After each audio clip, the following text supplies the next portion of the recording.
വെട്ടത്തൂർ പഞ്ചായത്ത് 1-ാം വാർഡിൽ പട്ടിക്കാട് മിച്ചഭൂമി പ്രദേശത്തെ ജലസ്രോതസ് സംരക്ഷിക്കാൻ ആവശ്യമായ നടപടികൾ കൈക്കൊള്ളുമെന്ന് നജീബ് കാന്തപുരം MLA പറഞ്ഞു. MLA ഫണ്ട് ഉപയോഗിച്ച് പ്രദേശത്തേക്ക് നിർമ്മിച്ച കോൺക്രീറ്റ് റോഡിന്റെ ഉദ്ഘാടനം നിർവഹിച്ച് സംസാരിക്കുകയായിരുന്നു.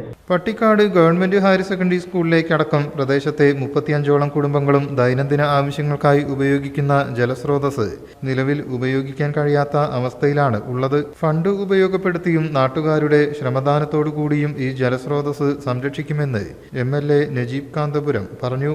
മിച്ചഭൂമി പ്രദേശത്തെ ഈ ഒരു വലിയ കുളം പല കാരണങ്ങളാൽ ഇതിപ്പോ ഒരു വലിയ വേസ്റ്റ് നിറഞ്ഞ തരത്തിലാണ് കാണാൻ പറ്റുന്നത്.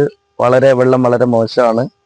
എന്നാലും 32ഓളം വീട്ടുകാർ ഉപയോഗിക്കുന്നത് ഈ വെള്ളം തന്നെയാണ്. വേറെ കുടിവെള്ള സ്രോതസ്സുകളും ചെറിയ സ്രോതസ്സുകളൊക്കെ ഉണ്ടെങ്കിലും ആളുകൾ ഉപയോഗിക്കുന്ന ഏറ്റവും വലിയ ജലസ്രോതസ് ഇത് തന്നെയാണ്.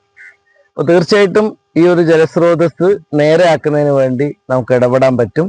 പ്രദേശത്തെ റോഡിന്റെ ഉദ്ഘാടന ചടങ്ങിൽ പഞ്ചായത്ത് ക്ഷേമകാര്യ standing committee chairman Atheeq Santhapuram അധ്യക്ഷനായി. Ward coordinator Noorjahan Moochikkal, KP Yousuf, VK Haneefa, KP Manaf, T Abbas, Venu, Ayyappan, P Saidalavi, CP Rafeeq, T Ameen, Shareefa, Rahmath Moly തുടങ്ങിയവർ സംബന്ധിച്ചു. News desk media vision. നമ്മുടെ കുബൂസ് അത് നമ്മുടെ ഗൾഫിൽ കിട്ടുണ്ടായിരുന്ന കുബൂസില്ലേ, നിനക്കിഷ്ടപ്പെട്ട ആ കുബൂസ്.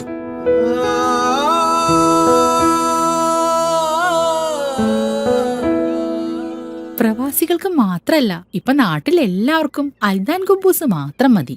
അൽദാൻ കുബൂസ് ഇപ്പൊ ന്യൂ ജനറേഷന്റെ ഇഷ്ട കുബുവല്ലേ. ഷുഗർ ഉണ്ടെങ്കിൽ ഗോതമ്പിന്റെ കുബൂസ് ആവാട്ടോ. മലയാളിയുടെ ഭക്ഷണ താല്പര്യങ്ങൾക്ക് ഇനി പുതിയ സ്വാദ്. അൽദാൻ ലെബനീസ് കുബൂസ്.